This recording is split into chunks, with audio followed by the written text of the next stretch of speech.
Section 2. Central Intelligence Agency Surveillance Operations in Mexico City in September and October 1963. A. Photographic surveillance operations aimed at the Cuban diplomatic compound. 1. Introduction. The Mexico City station of the Central Intelligence Agency maintained photographic surveillance on the Cuban diplomatic compound during September and October of 1963. The purpose of this operation was to get identifiable photographs of all individuals who visited the Cuban diplomatic compound. 2. Physical positioning of surveillance bases and targets. The Cuban diplomatic compound covered one city block in Mexico City between Tacubaya, Francisco Marquez, and Zamora streets. The entrance to the Cuban embassy was located on the corner of Tacubaya and Francisco Marquez. Next to this entrance on Francisco Marquez Street was another entrance for automobiles. The entrance to the Cuban consulate, which was in a separate building from the embassy, was located on the corner of Francisco Marquez and Zamora. The CIA surveillance post was located at 149 Francisco Marquez Street. An agent photographed visitors to the embassy from one window in the third-floor apartment at 149 Francisco Marquez Street. A pulse camera covered the entrance to the consulate from a second window in the same third-floor apartment. Footnote: see JFK Exhibit F438 and Section 2A3 below. A pulse camera is a camera equipped with a device that automatically triggers the shutter of the camera, thereby exposing the film. End footnote. 3. Objectives of operation and scope of coverage provided. One CIA officer who claimed to have had a marginal role in this surveillance operation remembers that they had trouble covering both the Cuban embassy entrance and the consulate entrance. Quote, the Cuban embassy coverage had more sophisticated equipment using a pulse camera which frequently developed mechanical difficulties. End quote. 2 former CIA employees who were in Mexico City in 1963 remembered that there were 2 cameras covering the Cuban diplomatic compound. Miss Goodpasture, a case officer in the Mexico City station, testified that she could not remember the locations of the 2 cameras. David A. Phillips, chief of the Cuban section in the Mexico City station, testified that the consulate entrance was covered along with the embassy entrance. Mr. Phillips was not absolutely sure of his recollection, but thought that it was possible that the embassy entrance had been covered by a manned photographic base and the consulate entrance was covered by a pulse camera. The CIA staff technician who serviced the cameras and trained the agents at the CIA photographic base that covered the Cuban compound was interviewed by the House Select Committee on Assassinations. The technician stated that he had set up the cameras in the photographic base at the inception of an operation in the early 1960s designed to provide photographic surveillance of the Cuban compound. For a short time after the inception of the operation, the technician had been responsible for maintaining liaison between the agents inside the base and the station. After the agent's training was completed, the technician turned the liaison responsibilities over to a case officer. He could not remember with certainty the identity of that case officer, but thought that it may have been Robert Shaw. The technician remembered that the operation had originally covered the Cuban embassy entrance with a manually operated Exacta or Leica camera. He said that this camera had been set up on a tripod and was equipped with a balscope. Later, according to the technician, a pulse camera was installed in this base. The pulse camera was set up to cover the consulate entrance, while the agents continued covering the embassy entrance with a manual camera. The technician could not remember with certainty when the pulse camera was installed in the base. The technician told the House Select Committee on Assassinations that the exact time of installation could be checked by reviewing the project files maintained at CIA headquarters. The technician remembered quite a few details about how the pulse camera had been set up and how it worked. He remembered that the shutter was triggered by a device attached to a spotting scope. The triggering device was activated by changes in light intensity. The spotting scope was trained on a very narrow area of the door latch of the Cuban consulate entrance. The camera itself covered a much broader field than the spotting scope. The camera was set up so as to make sure that a person triggering the camera by passing between the spotting scope and its target, the door latch, would be photographed from the waist up. The technician stated that the agent in the photographic base house serviced his own cameras and developed the film and made contact prints in the base house. The agent covering the embassy entrance kept a log corresponding to the photographs taken.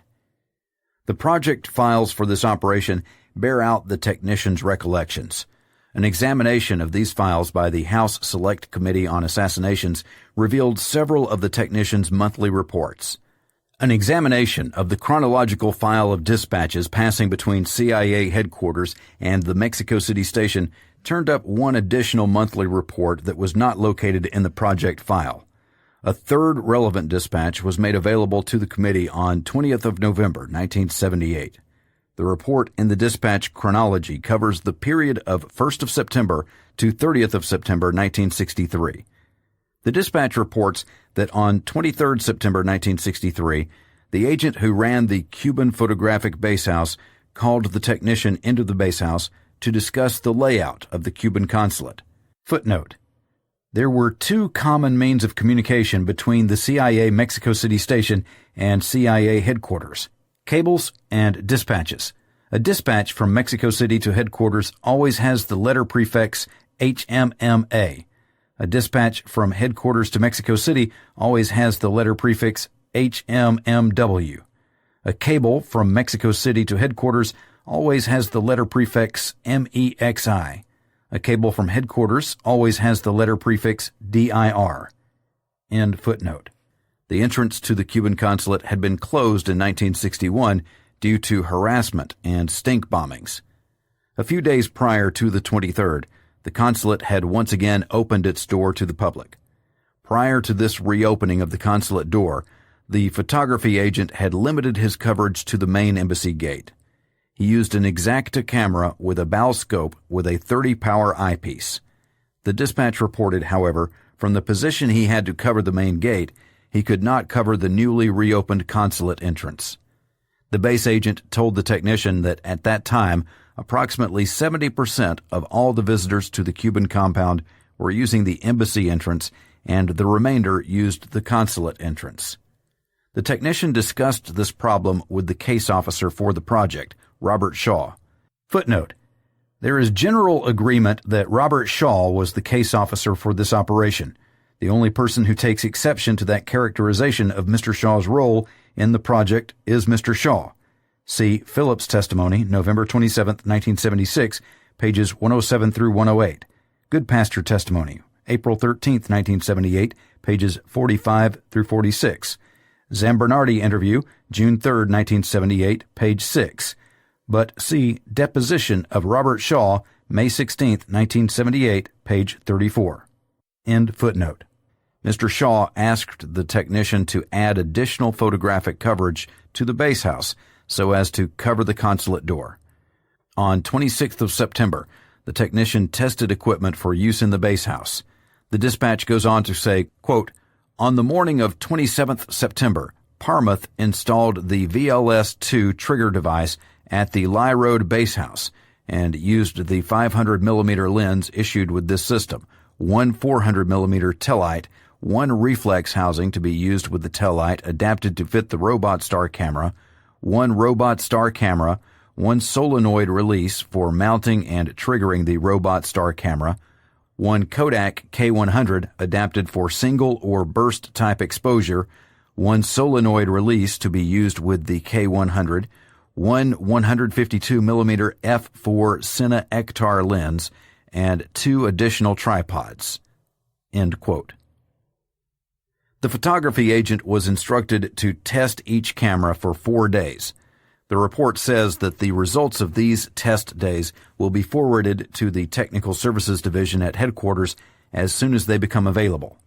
Footnote: the committee declines to assume that there had been no production by the time of this dispatch in October. The handling of the production, i.e., when it was picked up and taken to the station, When it was developed, etc., is not known, but as the following analysis will show, there is a strong likelihood that the pulse camera was operating in late September and early October 1963. End footnote.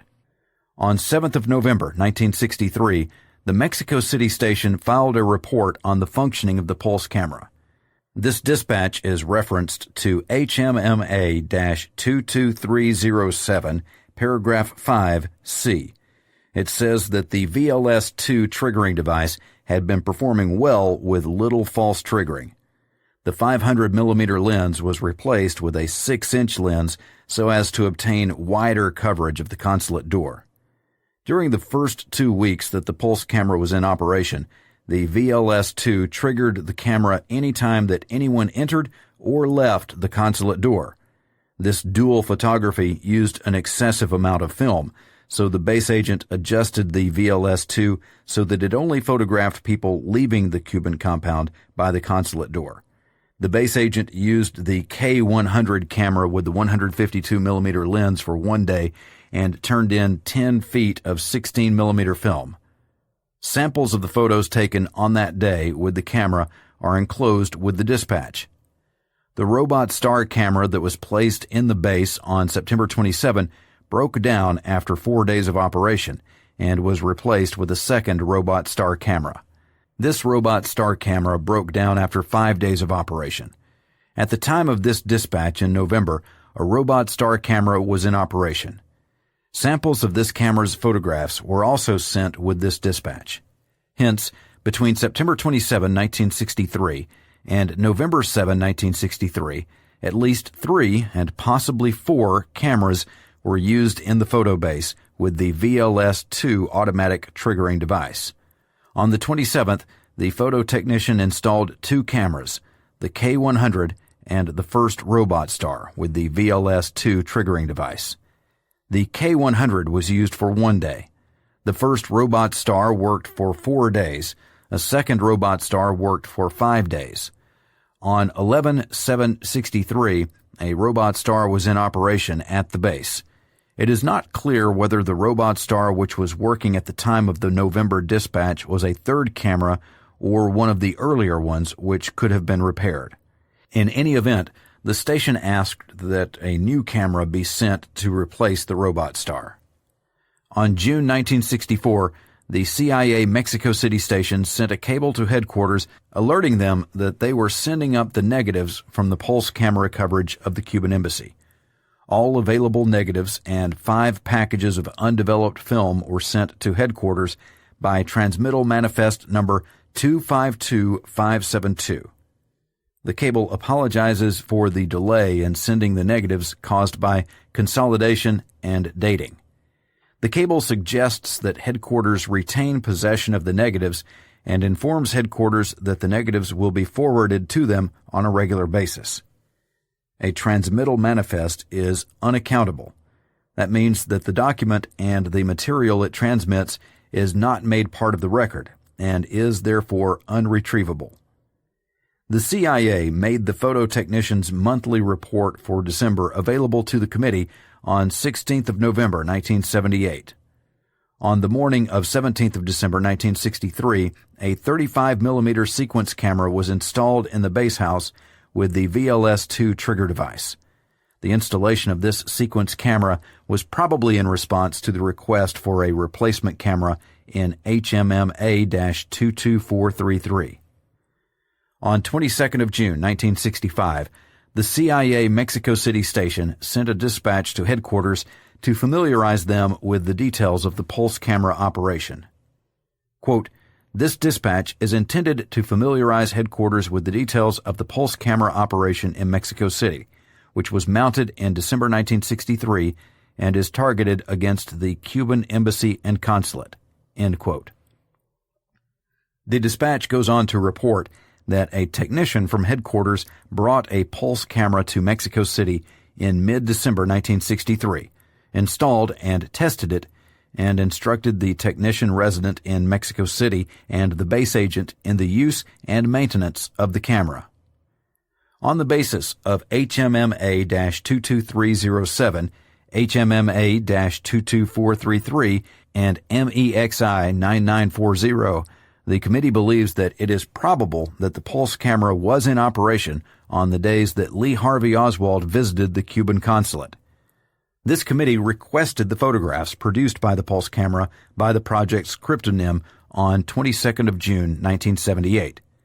The CIA informed a House Select Committee on Assassinations researcher on July 20th, 1978, that the cryptonym did not refer to a photographic project.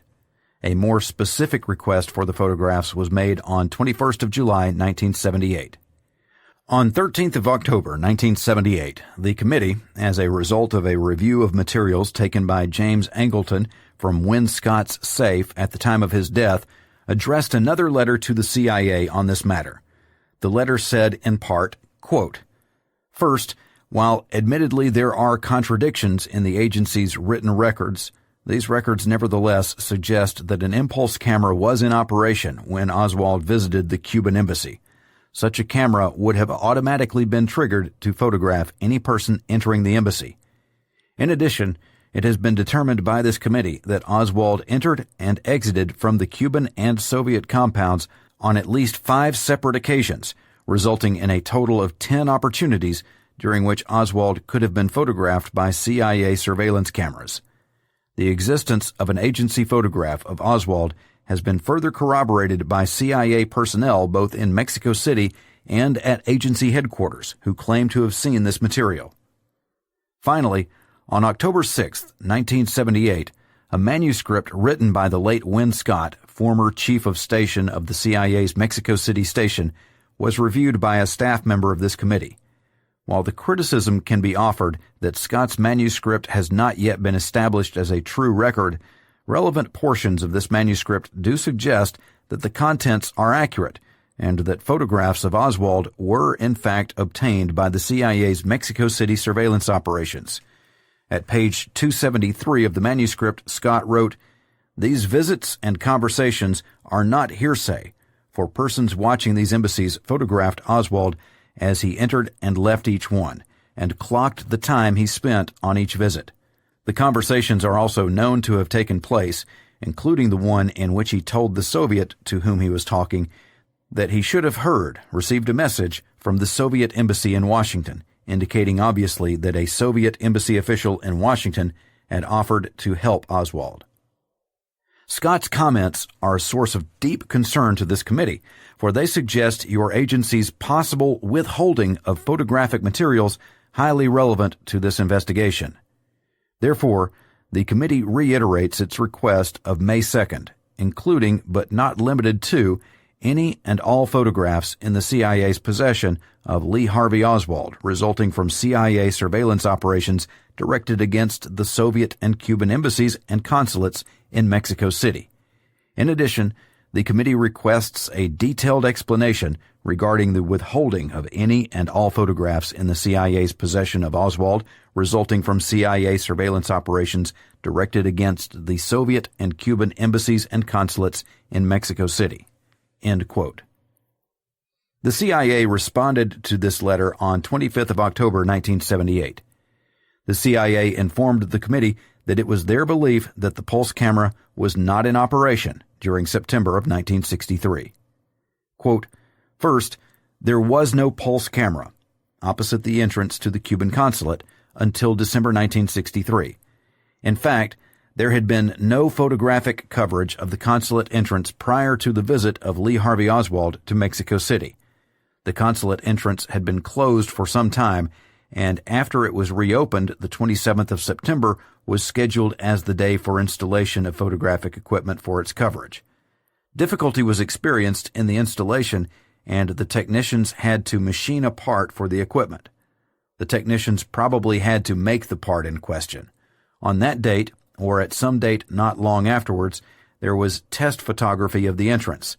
Various difficulties were experienced with the equipment, which seems eventually to have been resolved by installation of the pulse camera in December 1963. There is no question about the sequence set forth above." End quote. HMMA-22307 definitely reports the installation of the two cameras and a VLS-2 trigger device on 27th of September 1963. But the cameras did not function smoothly. HMMA-22433 reported that the K100 camera broke down after 1 day's operation. It was replaced with the first Robot Star, which had also been installed on September 27th. The first Robot Star broke down 4 days after its installation. A second Robot Star broke down after 5 days of operation. A Robot Star was working on 7th of November 1963 when HMMA-22433 requested that headquarters send a replacement camera to Mexico. In all likelihood, that request was filled with the installation of the sequence camera on 17th of December 1963, detailed in HMMA-22726. Under this interpretation of the documents, the operation would have gone into continuous operation in mid-December 1963, as claimed by the CIA. But the first pulse camera was set up on Friday, September 27, 1963. The documents do not specify the days that the original cameras functioned. HMMA-22307 says, quote, "The base agent was requested to test the Robot Star camera for 4 days and the K100 for another 4 days." End quote. HMMA-22433 says, quote, "The base agent used the K100 with a 152mm lens for 1 day, turning in 10 feet of 16mm film. The Robot Star and the Tellite 400mm lens are now being used with the VLS-2 on this project. The Robot Star camera, which was given to the base agent with the VLS-2, broke down after 4 days of photographing. The technician replaced this with another robot. 5 days later, the second camera failed to advance properly." End quote. This committee believes that it is reasonable to assume that the base agent started using the equipment immediately after it was installed. Footnote: this assumption is considered reasonable in light of the desire of the Mexico City station to establish coverage of the newly reopened consulate entrance. See HMMA-22307, October 18, 1963. End footnote. Hence, the 1 day that the K100 was used would have been either the 27th, the day it was installed, the 28th, a Saturday, or the 30th, the following Monday.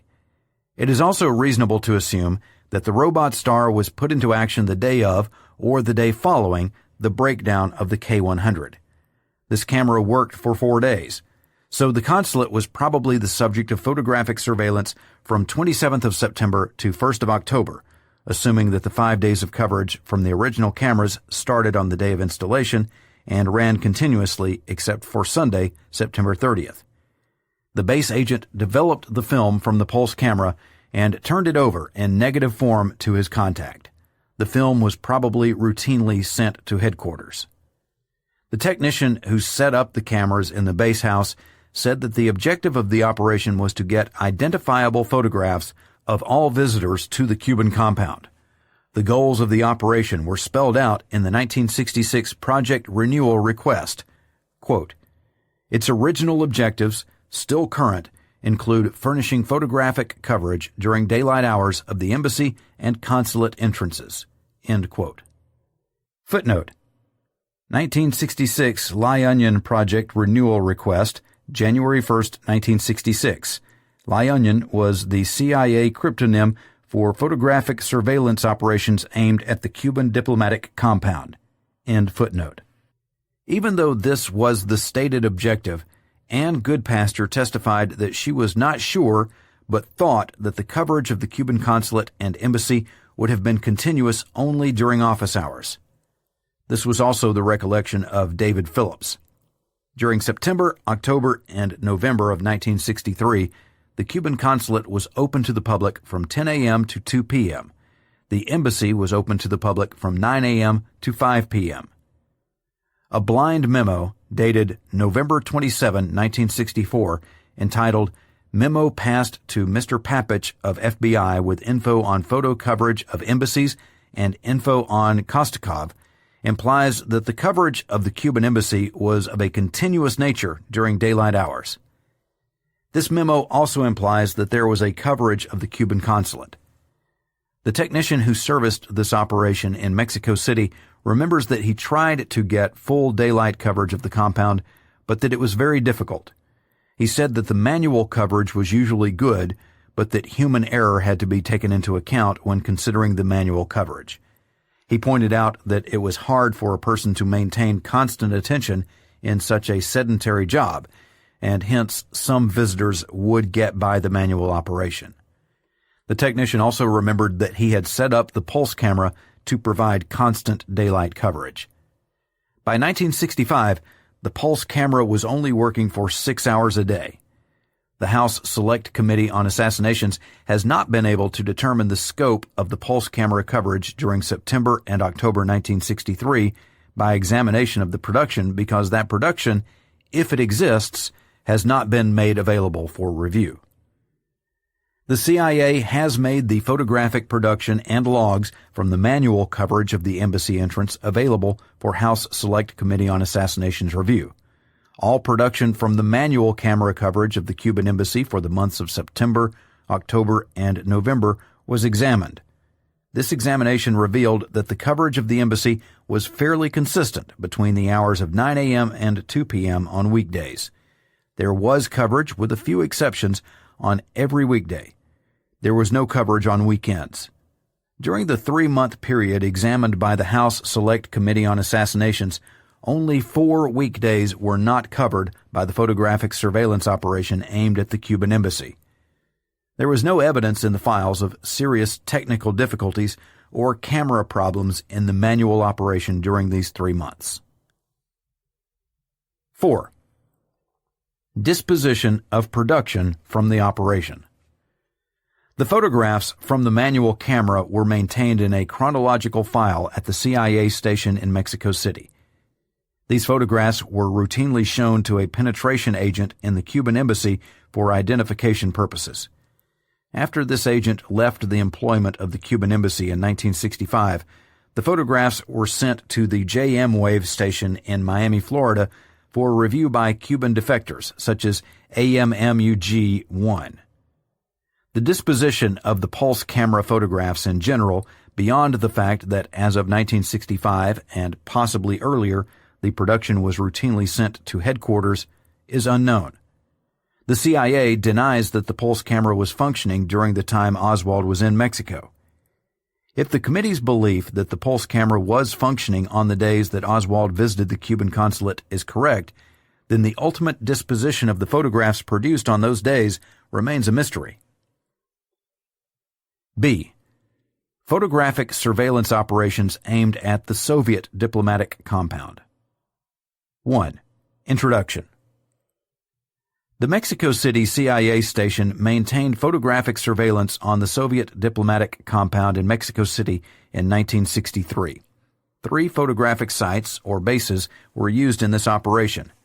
The primary objective of the operation was to photograph people who visited the Soviet embassy. The operation generally covered the main gate of the Soviet compound between 0900 and 1800, or dark, on weekdays, and from 0900 to 1400 on Saturdays. 2. Physical positioning of surveillance bases and targets. There were 3 bases which provided photographic surveillance of the Soviet diplomatic compound in 1963.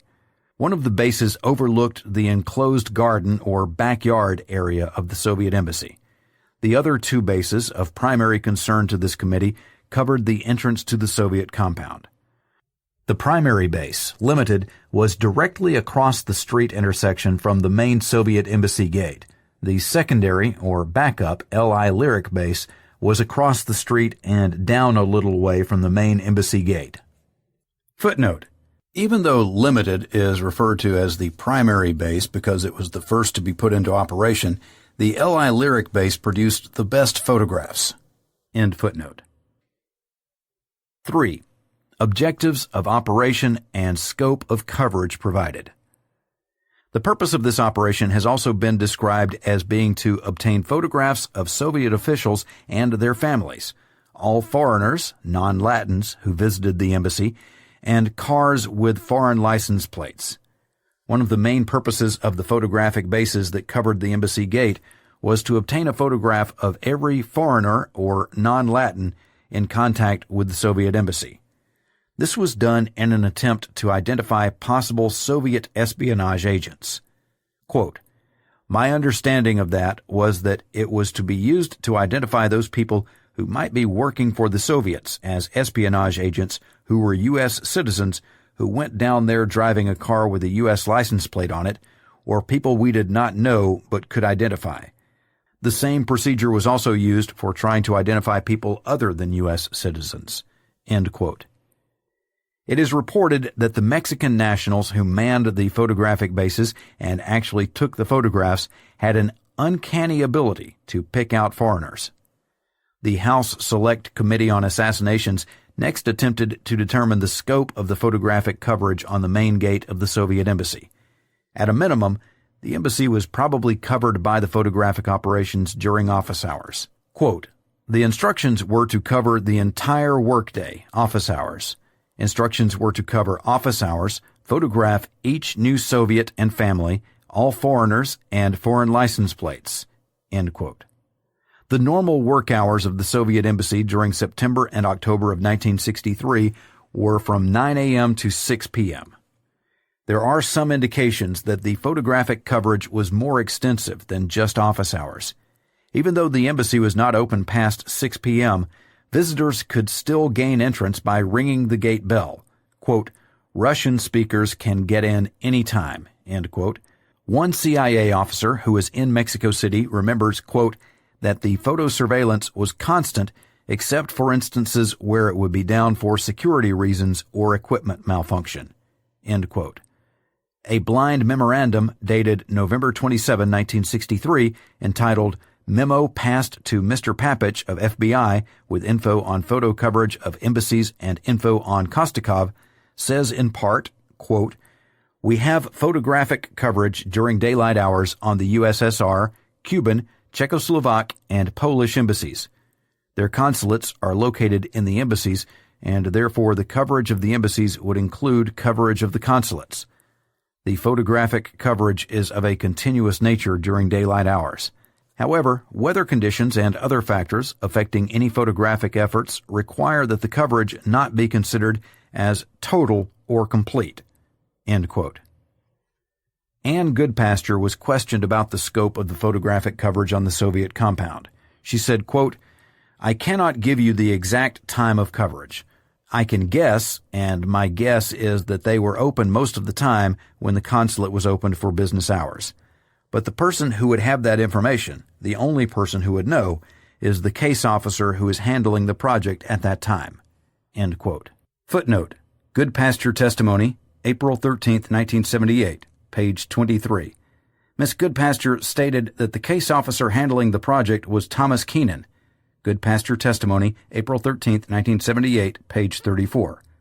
Thomas Keenan could not remember with certainty the scope of the photographic coverage of the Soviet embassy gate. Thomas Keenan interview, March 24, 1978, pages 3 through 6. End footnote. Ms. Goodpasture explained the discrepancy between the time of coverage as stated in her notes and testimony and that in the November 27, 1963 memorandum by saying that the memorandum referred to the coverage instituted after the assassination of John Kennedy. An examination of the photographic production from the limited base shows that the coverage from that base prior to the assassination was fairly uneven. The log sheets for this operation show that, if anything, coverage decreased after the assassination. The House Select Committee on Assassinations reviewed production and log materials from one base, limited, which covered the gate of the Soviet diplomatic compound. The limited base was referred to as the primary base because it began operation before the L.I. Lyric base opened. Quote, L.I. Lyric was planned as an alternate base to limited. It was in an upper story, on the same side of the street as limited, but in the middle of the block south. It had a slanted view of the front gate of the Soviet embassy. End quote. Publisher's note. A chart appearing on page 37 of the report has been excluded from this audiobook. The chart shows the hours of coverage for the limited base for all dates between August 31st, 1963 and October 26th, 1963. The chart contains the stated hours of coverage, the times of the first and last photographs taken, and the total number of photographs taken per day. End note. Given the somewhat uneven nature of the coverage maintained by Limited, the House Select Committee on Assassinations staff asked whether the two bases were run in conjunction so as to provide more comprehensive coverage. Thomas Keenan, the project's case officer, did not remember that this was the case. He did remember that both bases operated at the same time so as to get the most complete coverage possible. Mr. Keenan was not sure whether there was routine coverage of the Soviet embassy on weekends. He said that it was possible that there was routine coverage on Saturday mornings. An examination of the project file maintained by the CIA on the photographic coverage of the Soviet embassy does not bear out Mr. Keenan's assertion that the two bases duplicated efforts. In fact, the project file confirmed that the bases complemented each other rather than duplicated efforts. This was the case in 1960 when a project review stated, quote, "Limited. This base compiles daily logs indicating all arrivals, departures, and where possible, identities of every person visiting or working at the Limerick target. Limited's photographic coverage is still concentrated on visitors as opposed to employees to the Limerick installation. L.I. Lyric photographs are also concentrated on visitors to the target as opposed to employees. It should be noted that L.I. Lyric operates for photographic coverage during the hours from daylight to 1400 hours each day of the week except Sunday. The Limited base maintains photographic coverage from 1400 hours to darkness each day except Sunday." End quote. In 1961, the project review said, quote, 1. To collect operational information pertaining to Limerick personnel and physical facilities through use of photographic basehouses. 3 photographic bases, Limited and L.I. Lyric, contribute to this objective. To avoid repetition, the station is omitting the usual description of the functions of these 3 bases and how they contribute to the above objective. There has been no change in the coverage as described in the 1960 request for project renewal. End quote. Similar statements are included in the project reviews for 1962 and 1963. At one point, a move was made at headquarters to close the L.I. Lyric base. Quote, FIOMS recommends strongly that the photo coverage be reviewed from the standpoint of value and usefulness with a view to determining whether the L.I. Lyric activity could not be safely eliminated and the additional photographic coverage conducted on a more selective basis, without materially affecting overall usefulness. End quote. The Mexico City station took exception to this recommendation. Quote, while HMMA 14093 correctly referred to Limited, L.I. Lyric as photographic basehouses, the station would like to emphasize that photographic coverage is only one of their functions. Limited is used as a radio dispatch base for automobile surveillance teams, in addition to physical surveillance of persons entering the front gate. Their photography is negligible compared to their other duties. The L.I. Lyric base performs the best photography of persons visiting the front gate, perhaps because the vantage point for taking the pictures is from the second floor and above the street traffic, which partially blocks Limited photographs. L.I. Lyric also does individual reports on Limerick personnel entering and leaving the main gate. End quote.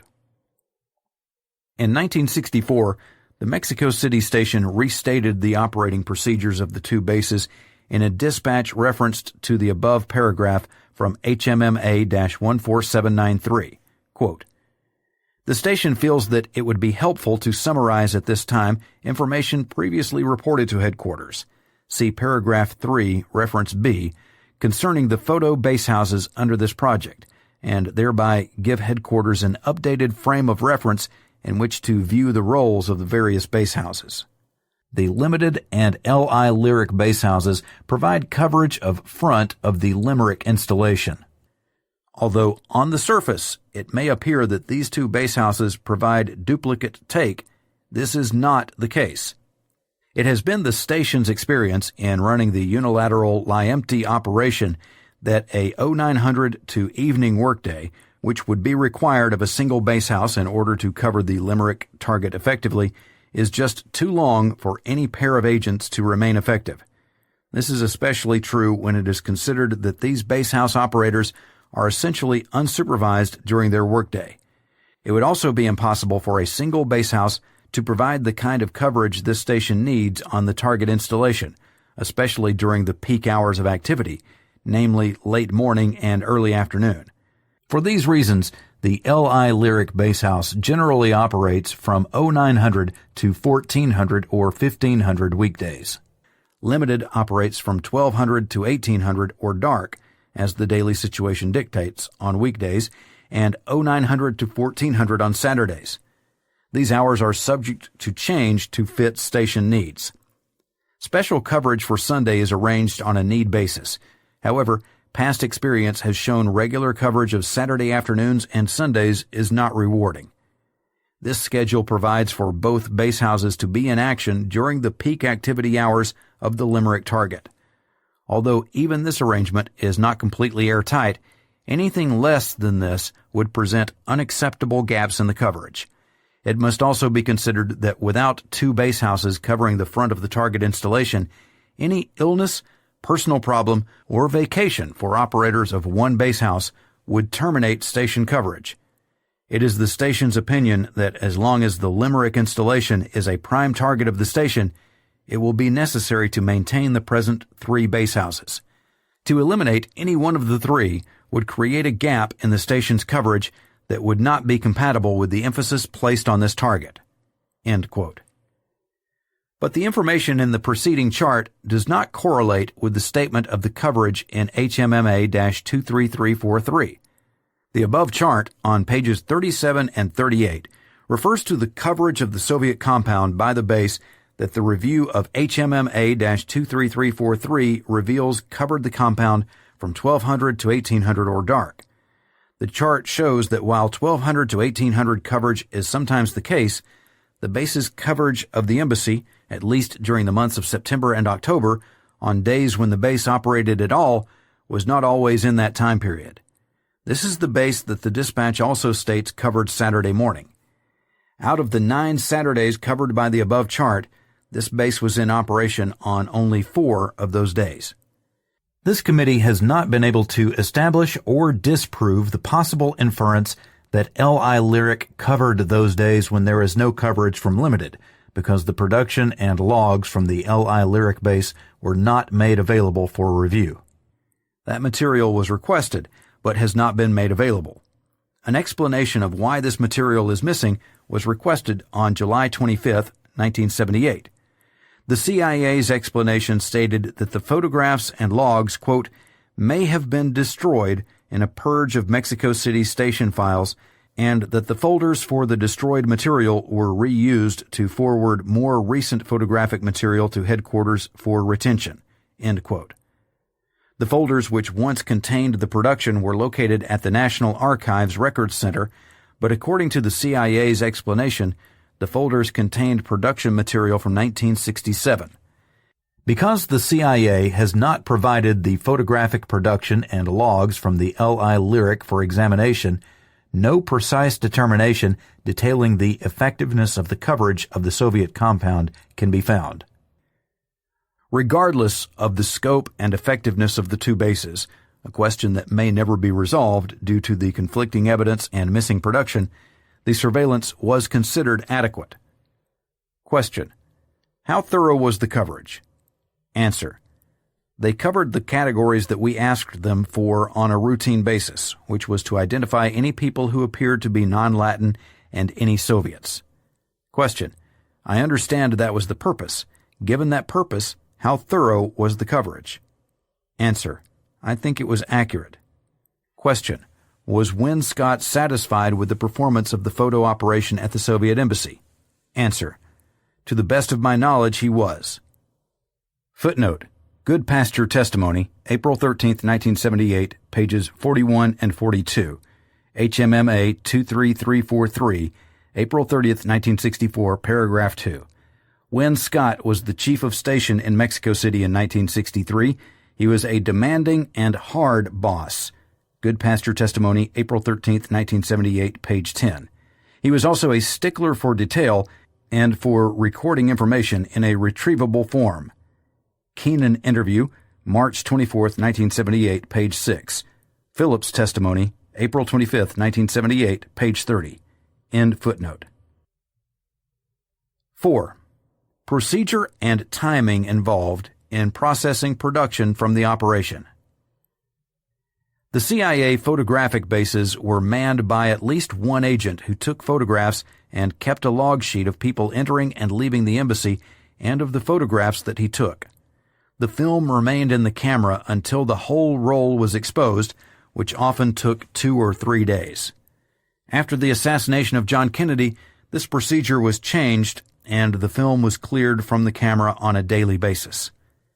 The CIA contract agent outside of the United States Embassy who was in charge of the photographic bases was Redacted. Redacted picked up the film prior to the assassination from the photo bases 3 times a week. Redacted then took the film to his brother-in-law, who worked at night, to develop it. The brother-in-law also printed the film into 8x10 contact prints. After the film was developed and printed, Redacted turned over the negatives and contact prints to Thomas Keenan. Miss Ann Goodpasture picked up the photo production if Mr. Keenan was not available. Mr. Keenan or Miss Goodpasture would then bring the photographic production back to the Mexico City station in the American Embassy. Mr. Keenan did not remember with certainty to whom he turned over the material, but believed it was either Miss Goodpasture or Redacted. 5. Responsibility for the operation. There is some controversy as to who had overall responsibility for this project. Miss Goodpasture testified that the responsibility was Mr. Keenan's. Mr. Keenan, according to Miss Goodpasture, made all the decisions and had all the responsibility involved in the operation. Mr. Keenan was the most junior operations officer in the Mexico City station in 1963 and claims that his role in the operation was largely limited to legwork. Miss Goodpasture testified that her role in the operation was limited to acting as an alternate case officer, internal routing of the production, and review of the photographs to ensure the maintenance of technical quality in the operation. Ann Goodpasture's annual fitness report for the period 1st of January 1963 to 31st of December 1963 specifies her duties in regard to this operation. The fitness report says, quote, "Working with Keenan, regular contact, and case officer, supervises work of 3 photo bases operating against Soviet embassy, processes take, identifies Soviets and intelligence function, alternate contact with staff agent," end quote. Miss Goodpasture denied that she had any supervisory role in relation to this operation. The House Select Committee on Assassinations redeposed Miss Goodpasture in November 1978 and asked her about this apparent inconsistency between her fitness report and her testimony. Question: Now, having read your fitness report for 1963, are there any portions of your prior testimony that you wish to modify? Answer: No, not really. Now, this lie-empty project, this is a case of where I cannot seem to make it clear how our functions were. Now, the case officer had responsibility for the operation of the project. He decided how much to pay the agents, what hours they worked, where the meetings were held. He hired them, he fired them, and he knew the identities. He met with all of them. He brought in the photographs, the product. He dumped it on my desk, and he was finished with it. I took the product film and prints and the contact file and distributed those. I could levy any requirements of him or other people in the station which, as he remembered it, it might have been for supervision, but when he was out of town, I met with one agent with his so-called cutout. Question: This fitness report is not accurate? Answer: It is not precise the way the work was divided. Question: Now, I don't understand why, if you knew this description was inaccurate, you let this document go to headquarters. Answer: I think it was made on the basis of trying to get a promotion for me. End quote. Alan White, who was deputy chief of station in Mexico City in 1963, testified that Ann Goodpasture was a special assistant to the chief of station and that her main responsibilities were to handle the surveillance operations. Mr. White stated that this included both the photographic and electronic surveillance. Mr. White remembered that Thomas Keenan, quote, did help Annie with some of the pickup of production, end quote, but that his main responsibilities were with another operation. Mr. White also testified that, quote, Ann Goodpasture carried with her a lot of invisible authority that devolved upon her because of her operational relationship with the chief of station, who had absolute confidence in her. She had a marvelous memory. She was meticulous in detail. I think he had every reason to put that kind of trust in her. She reported directly to him. While she may not have been invested with any command authority by virtue of her position at the station, certainly she was a kind of unofficial deputy for the purposes of the operation that she was involved in. End quote. Miss Goodpasture was asked about Mr. White's statements as well as similar statements by other people associated with the CIA's Mexican operations. Footnote. See Redacted Deposition, April 28, 1978, page 4, where he calls Miss Goodpasture an assistant to the chief of station. Redacted Deposition, April 28, 1978, page 9, where she calls Miss Goodpasture Win Scott's right-hand person. John Celso Deposition, May 16, 1978, page 22, where he calls Miss Goodpasture sort of the special assistant to Win Scott. Robert Shaw Deposition, May 16, 1978, page 11, where he says that Win Scott relied very heavily on Ann Goodpasture. End footnote.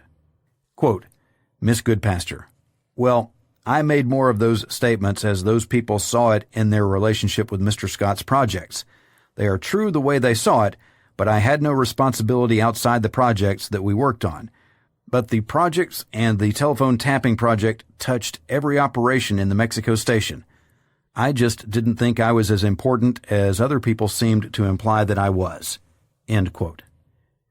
Miss Goodpasture also testified that her relationship with Mr. Scott could be termed special in that she was responsible for the day-to-day handling of the telephone tapping operation of which Mr. Scott was the case officer. Mr. Keenan's recollection that he turned the photographic production over to Redacted or Miss Goodpasture was confirmed by Miss Goodpasture. Miss Goodpasture also testified that the primary responsibility for the photographs after they were in the station was that of Redacted. Miss Goodpasture testified that she was responsible for routing the photographs and that the complete production went to the Redacted before it was filed. Copies of the important photographs were given to the Redacted for them to retain for routine use in the course of their work. The Redacted recollection of their role in this operation is very different from that of Miss Goodpasture. Redacted testified that Ann Goodpasture held the photographic production very tightly. Her recollection was confirmed by her husband. Redacted stated that they did not routinely review or see all of the production from the Soviet Embassy photographic surveillance operation. They claimed they only saw the photographs that Miss Goodpasture thought were important enough to bring to their attention. According to Redacted, access to this file was tightly controlled by Miss Goodpasture. 6. Coordination of photographic and electronic surveillance operations. The Mexico City station employed an operating procedure whereby the functioning of the photographic base and the electronic intercept base could be coordinated. If the listening post monitor heard something that would lead him to believe that there was someone at one of the embassies that should be photographed, he would alert the CIA technician in the listening post, who would then alert Ann Goodpasture. Miss Goodpasture could then alert Thomas Keenan, who would then notify the photographic base. The reporting to headquarters of information generated by the photographic surveillance operation and the electronic operation was also coordinated. The station was able to go back to the photographic chronological file to check for photographs of people that were picked up on the tap operation when the transcripts were reviewed. It was a matter of routine to check the photographic production when reporting information developed from the tap operation that indicated a contact with an embassy that was subject to photo surveillance. Quote, A name trace could have been requested on the basis of the name alone, but that wasn't the way Win Scott ran that station. He wanted the photographic coverage tied in with the telephone coverage. Sometimes there was a U.S. automobile license number. It was also part of the numbers game of justifying a project by the number of dispatches, cables, or reports produced. End quote. C. Electronic surveillance of telephones at the Soviet and Cuban diplomatic compounds in 1963. 1. Existence. The Soviet and Cuban compounds were, in 1963, the targets of a multiple-line telephone intercept operation. Footnote: CIA component report on wiretap operations prepared by Paul Levester entitled ZR Solo and ZR Joint, 2 telephone tap operations, pages 10 and 11, hereinafter cited as Levester Memo. Paul Levester, pseudonym, was a headquarters technician. He was in Mexico City from 22nd of September to 1st of October 1963, preparing a report on this electronic intercept operation, HMMA-22267, October 8, 1963, paragraph 8. This report will be referred to in some cases in this discussion of the intercept operation. The report, however, was simplified in order not to risk losing the reader. Memorandum from Chief WHD to COS Mexico City, December 30th, 1963, paragraph 2. This simplification was mainly in the area of a distinction between reels of tape and transcripts, and in the procedures used in the collection and distribution of the reels and transcripts. In this discussion of the operation, other sources will be relied upon in these areas. In addition to the telephone surveillance maintained by the CIA station, redacted, the station also maintained, redacted, surveillance on the Soviets, redacted, not directed at the Soviet diplomatic compound, but rather at the private apartments of Soviet officials in Mexico City. There was also, redacted, of some Cuban targets. Ann Goodpaster testified that she believed that some of these targets were located in the Cuban diplomatic compound. Miss Goodpaster's memory is not borne out by the project file, redacted. The only Cuban target of this project was the home of the Cuban commercial attaché, HMMA-22536, November 9, 1963, paragraph F2. End footnote. 2. Responsibility. A. General. Win Scott, the chief of the Mexico City station, was nominally the case officer for the telephone surveillance project. Even though Mr. Scott was the nominal case officer, the routine case officer functions were performed by Miss Ann Goodpaster. An American technician was stationed in the listening post to maintain the equipment and to protect the station's interests there. Miss Goodpaster's duties in this operation ranged from meeting with the technician officer inside the base for the purposes of daily supervision of the operation to handling the collection and distribution of the tapes and transcripts. Miss Goodpaster worked in this capacity until 1968. With the exception of the technician, the listening post and the transcription room of this base, redacted. This listening post covered up to 30 lines at one time. B. Analysis and reporting of information obtained. Redacted was responsible for the analysis, processing, and daily review of the Soviet transcripts. The transcripts were reviewed on a daily basis by redacted. Redacted would bring conversations of interest or importance to redacted attention. Redacted was also responsible for reporting the information developed from the Soviet wiretaps. He indicated that the reports were usually written by himself or redacted. These reports were usually in the form of cables or dispatches to CIA headquarters. Redacted also usually handled the notification of representatives of various other United States government organizations in Mexico City when the information warranted such notification. David A. Phillips, a CIA officer who was stationed in Mexico City in 1963, testified that information from the taps would be reported if the information was important, if it was useful to another agency component, or if it was something that should go in the record. Mr. Phillips said that only a small amount of the information developed from the taps would be formally reported to CIA headquarters, and that the information that was reported was generally something more important than the usual conversations that were routinely intercepted. It should be noted, though, that an examination of the project files shows that Americans in contact with communist diplomatic institutions were routinely reported to headquarters for name traces and dissemination to the intelligence community. 3. Telephone lines covered. This committee has made an attempt to determine which telephone lines at the Soviet and Cuban diplomatic compounds were subject to this electronic intercept operation in September and October of 1963.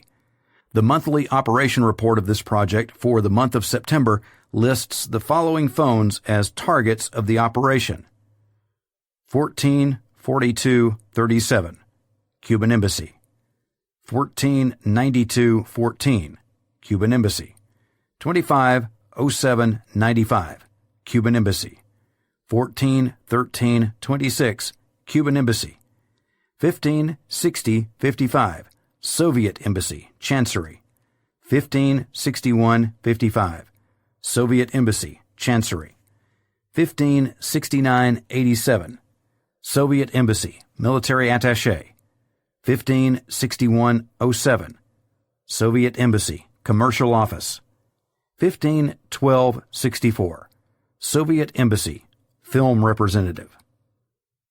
The report notes that lines 149214 and 250795 at the Cuban Embassy were disconnected on 23rd of September 1963.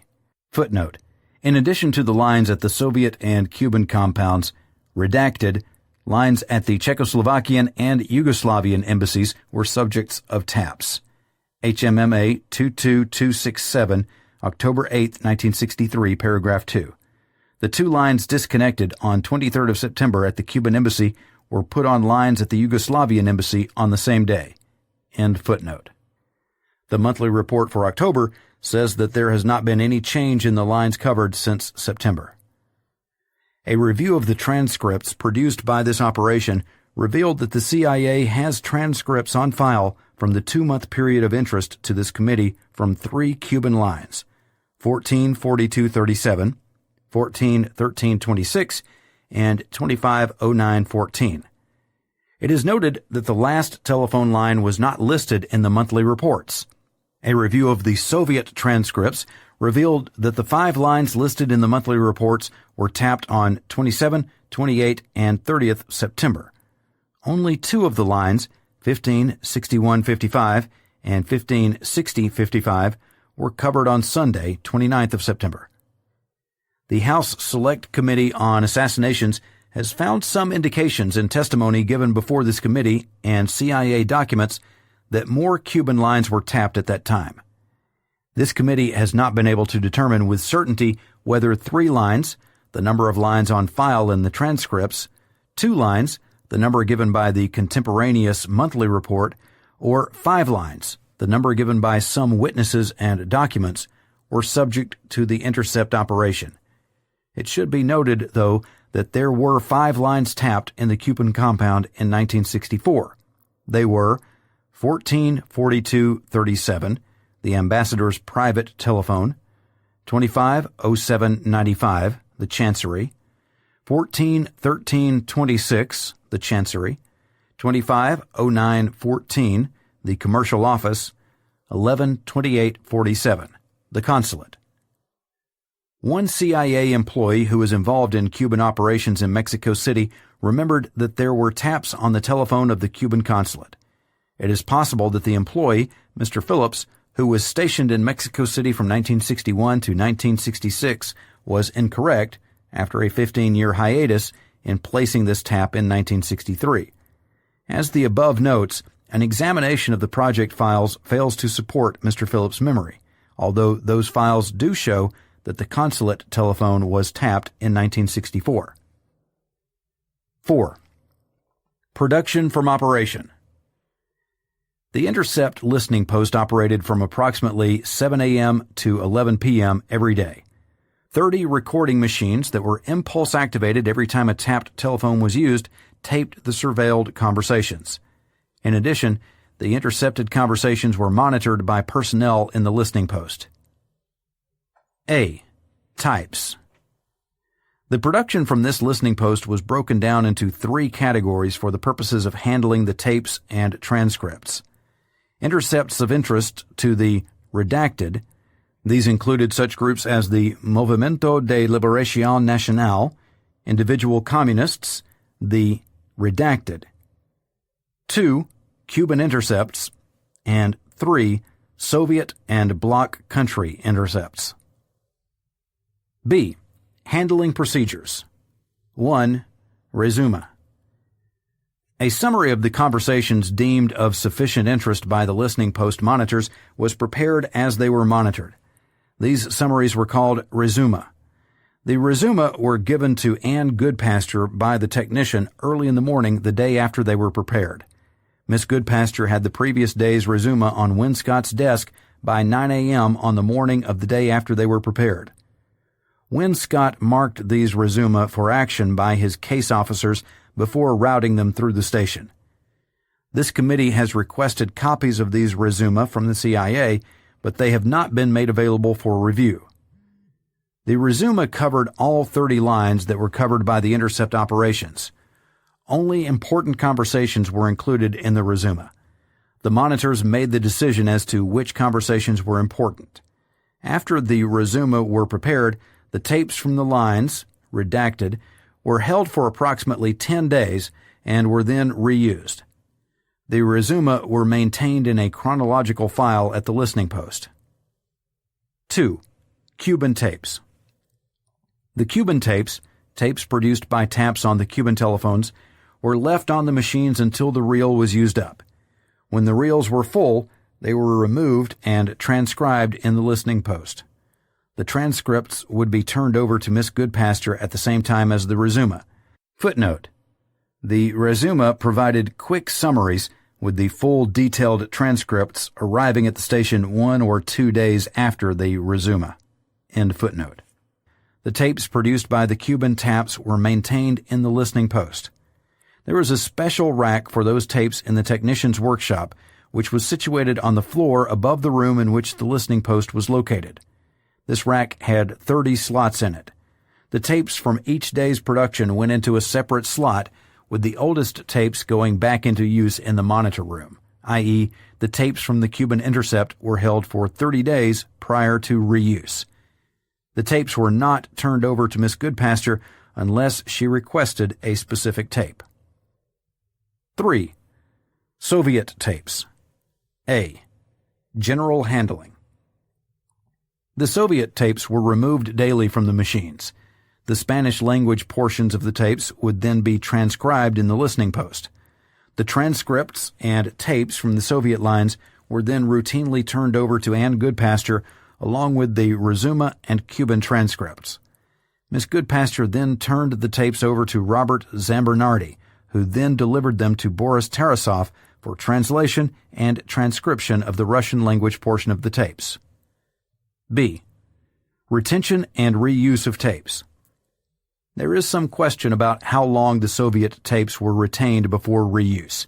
There are indications that the tapes were routinely held for 2 weeks and then reused. The technician who ran the listening post could not state with certainty what the practice regarding retention and reuse of the Soviet tapes was. He said that he did not hold the tapes at all once they were returned to him by Miss Goodpasture. He stated that he assumed that some of the tapes were retained by either the station or the Russian translator because his supply of tapes for the Russian taps kept dwindling. The tapes were not retained by the translator. It is possible that the tapes were held for 2 weeks in the station before they were erased and sent back to Earhart for reuse. Footnote: after the assassination, headquarters asked Mexico City not to destroy any of the Soviet tapes from this operation. DIR 87770, December 9, 1963. A note written by Ann Goodpasture in 1963 seems to confirm Earhart's assumption that the tapes were retained at the station. Quote, The Soviet tap operation people just keep bringing in the reels to me. The ones I give them are not labeled, so they don't necessarily know which ones return. The storage problem is one for us, and as the reels come in with transcriptions, I store them. When we can erase them, I'll take off the labels and send them back out. End footnote.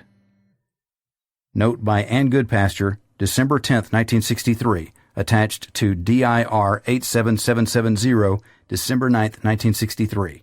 Second parenthetical in original. End footnote. Robert Zambernardi remembers that Thomas Keenan spent a lot of time in the station erasing tapes on a special machine for that purpose.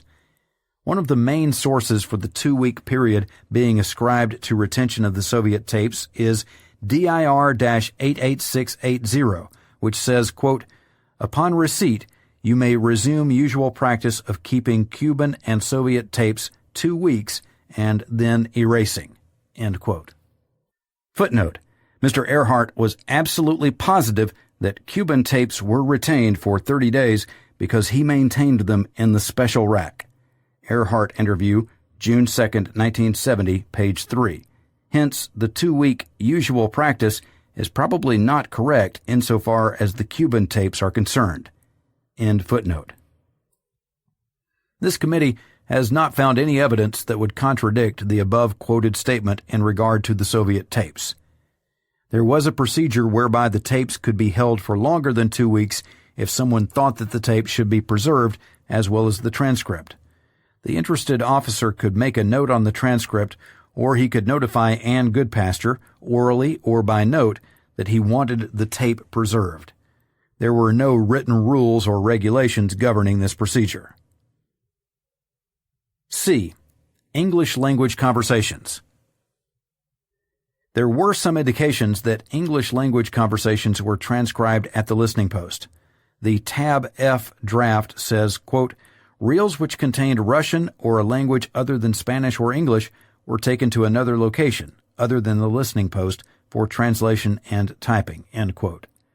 Goodpasture's notes say, quote, "Those transcripts which had Russian or another language besides Spanish or English went out of the listening post the day after the transcript of the conversations on the reel was typed. These reels were taken to another location where they were translated and typed." End quote.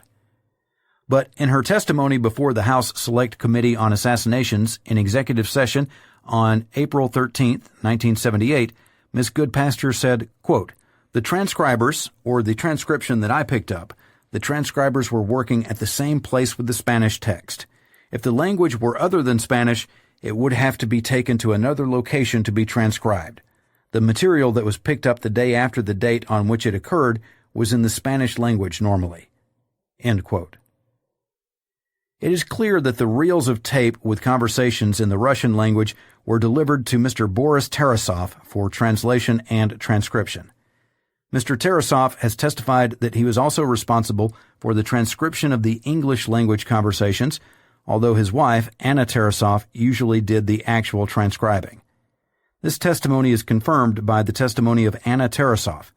Earhart, the technician in the listening post, could not clearly remember whether or not any of his Mexican transcribers did the English language conversations. He remembered that these tapes were usually sent to the station.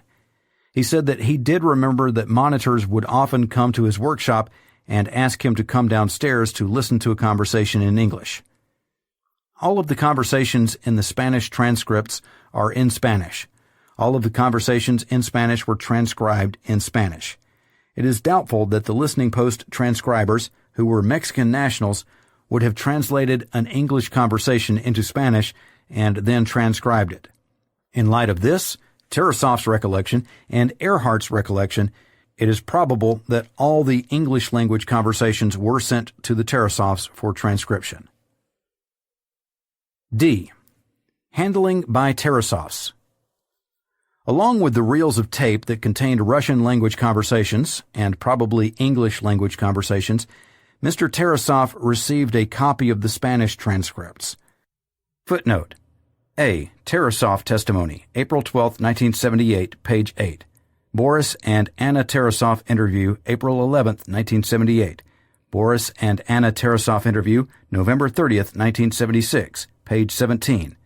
The Spanish transcriptions had the name of the embassy, which was taped at the top of the first page of each transcript.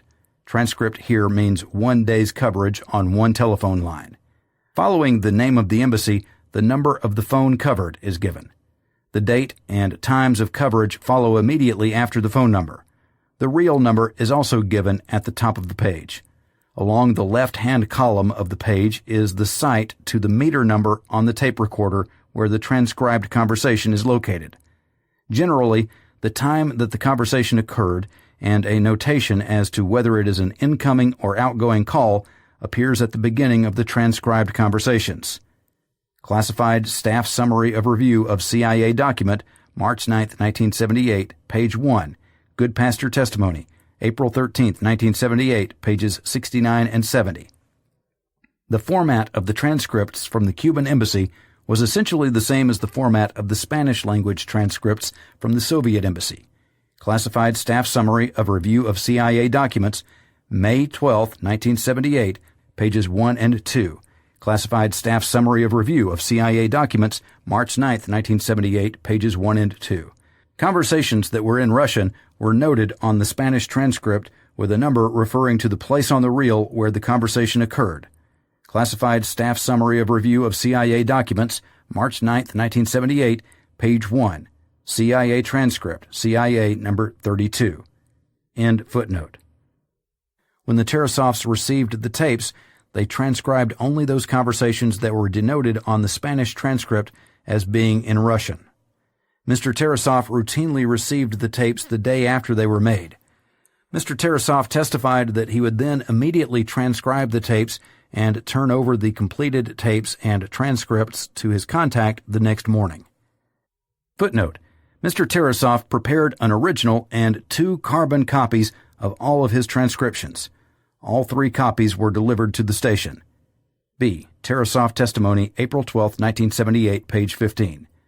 1 carbon was cut and pasted onto a separate sheet of paper with the conversations grouped by identity of the caller or by subject matter. This was done by Mrs. Tarasoff. The original, 1 intact carbon, and the 1 cut-up carbon were all delivered to the station. End footnote. Mr. Tarasoff said that the volume of work he had to do at any given time fluctuated, but the transcripts were always finished in 1 day. Quote, "Sometimes there was so little work in transcribing the Russian portion of the tape that I was just hanging around doing nothing." End quote.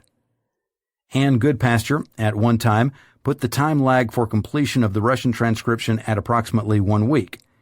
In her testimony before this committee, Ms. Goodpaster stated that it generally took Mr. Tarasoff 1 or 2 days to complete the translations and transcriptions. E. Expedited procedure for English language conversations or other conversations of special interest. There was a procedure whereby Mr. Tarasoff's transcription could be expedited if there was a special interest in a particular conversation. When the monitor in the listening post encountered something he considered important enough to require expedited transcription, it was possible for him to bring this quickly to the station's attention. Although Arnold Earhart was not the Tarasoff's contact in September or October of 1963, he did serve as such at one time.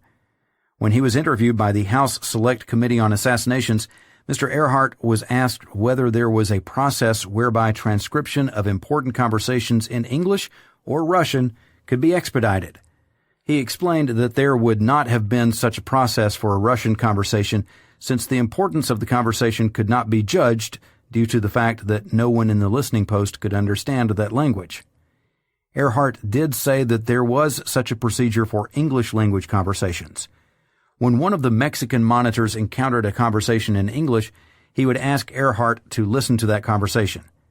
After listening to the conversation, Earhart would decide whether or not it warranted special attention. If he deemed that it was important enough, he would mark the tape urgent, put it in a box, and deliver it to Miss Goodpaster. Mr. Earhart's recollection was confirmed by an examination of the project files for this operation. One of the monthly project reports explains this procedure and its purpose. Quote, Headquarters is not well informed on the way the Mexico station exploits operational leads from this operation. The outside staff agent, Arnold Earhart, has instructions to alert the station immediately if a U.S. citizen or English-speaking person tries to contact any of the target installations. This is done by a telephone call from outside the tap center at a payphone to Ann Goodpasture inside the station. Emergency meetings are arranged in double talk. Goodpasture meets Earhart within 15 minutes at a prearranged downtown location and receives the reel with an extract of the pertinent conversation. The reel is then taken to the station and given to the case officer responsible for the target the person was trying to contact. Headquarters is notified by cable of the action taken. Only in rare cases is information on a U.S. citizen passed without prior headquarters approval." End quote. If the tape was from a Soviet installation, the tape would have been delivered the same day to the Tarasovs by Mr. Zambernardi. Along with the tape, the Tarasovs would receive a note indicating which conversation was to be transcribed on a priority basis.